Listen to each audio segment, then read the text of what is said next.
Now, a lot of you guys noticed that I hadn't included a ranch or stables in the Mesa. Don't worry, I didn't forget. Since the Mesa Outlaws have been gradually expanding their territory, their ranch is located on the Mesa Savannah border, where the land is more fertile and the animals can graze. It's near a train station for easy access, and it's going to contain the ranch hand, Crazy Pete's house, a large barn, the cow's meadow, including the cattle shed, and the stables, including the stable hand's house.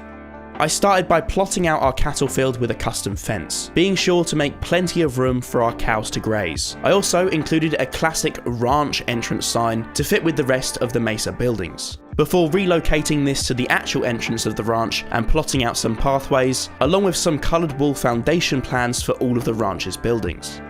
Next up, I tackled Crazy Pete's house. He's got to have a cozy home to relax in after a long day on the ranch. Steph did the interior for this one, and apparently he has a beer tap above his sink rather than a regular tap. I guess that's why she's named him Crazy Pete.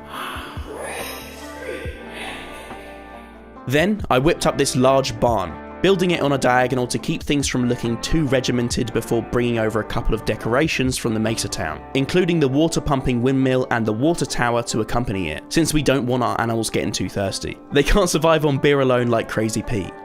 And of course, I couldn't forget to add in some stables. You guys were sad not seeing them in the Mesa, so of course I wanted to dedicate a part of the ranch to the stables, incorporating the stable hand's house on the end.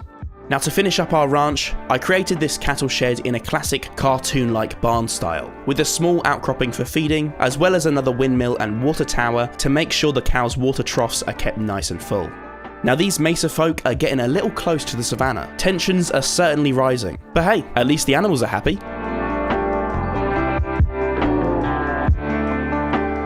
Not too far from the ranch, we're going to be building our wolf tribe, taking some inspiration from the Native Americans. Typically, what we often see depicted in movies and stories is based around the Native Americans of the plains. No, not the plains in Minecraft. This plains was between the Mississippi River and the Rocky Mountains. These people were known for dwelling in teepees and wearing elaborate feather bonnets, which I think we all tend to think of as the main symbols of the Native Americans. Now, I love that imagery, but I don't think many people know how diverse the Native Americans were. Historians actually divide them into 10 separate culture areas. They lived in very different dwellings and had different cultures depending on where they resided. In the south